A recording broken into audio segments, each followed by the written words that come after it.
जो एक्सेप्ट हमारा जो कंज्यूमर प्राइस इंडेक्स होता है सीपीआई बाद हमारे पास एक मैक्रो इकोनॉमिक वेरिएबल है जो ऑर्डर ऑफ इंटीग्रेशन 2 पे होता है।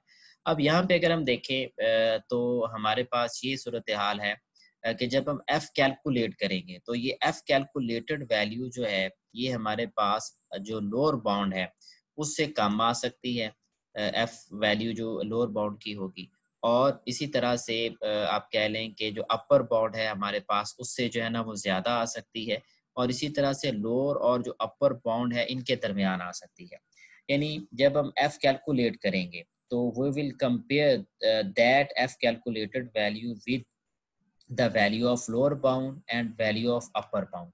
मिसाल के तौर पे लोअर बाउंड की वैल्यू जो है वो हमारे पास है -1.67 और हमारे पास जो अपर बाउंड है उसकी वैल्यू है 2.7 फॉर एग्जांपल।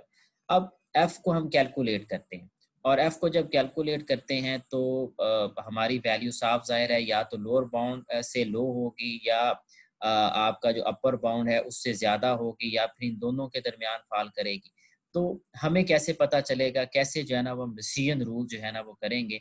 तो उसमें सबसे पहला डिसीजन रूल ये होगा कि अगर तो हमारी एफ कैलकुलेटेड वैल्यू यानी जो हम खुद कैलकुलेट करेंगे, अगर वो आपके जो क्रिटिकल अपर बाउंड की वैल्यू होगी उससे ज़्यादा है, तो इसका मतलब ये होगा कि we will reject H naught और जब एच नॉट को रिजेक्ट करेंगे तो इसका मतलब ये होगा कि we will accept H one और जब एच वन को एक्सेप्ट करेंगे तो इसका मतलब ये होगा कि there is a long run relationship between the variables. तो ये एक फिनोमेना आ गया, ठीक है?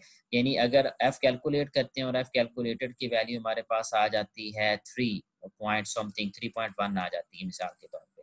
तो इसका यहाँ पे मैं स्टार लगा देता हूँ, स्टार का मतलब है कि ये कैलकुलेटेड वैल्यू है। तो इसका मतलब ये है कि हमारी जो कैलकुलेटेड वैल्यू है it is greater than the upper bound F value, ये अपर बाउंड एफ वैल्यू तो इससे ज़्यादा है। तो इसका मतलब ये होगा कि हमारी जो लॉन्ग रन रिलेशनशिप है वो एग्जिस्ट कर रहा है वेरिएबल्स के दरमियान। लेकिन if the F calculated is less than the lower bound value और ऑफ एफ, यानी हमारा जो एफ कंप्यूटेड है उसकी वैल्यू लोअर बाउंड एफ की वैल्यू से कम आ जाती है जो कि टेबल के अंदर हमें दी गई होगी। तो फिर इसका मतलब ये होगा कि हमारा जो we will fail to reject H naught, कि हम फिर एच नॉट को रिजेक्ट नहीं कर सकते। इट मीन्स कि एच नॉट को हम एक्सेप्ट कर रहे हैं and there is no long run relationship between the variables, यानी उनके दरमियान कोई लॉन्ग रन रिलेशनशिप एग्जिस्ट नहीं कर रहा। तो ये तो थे दो फिनोमेनन।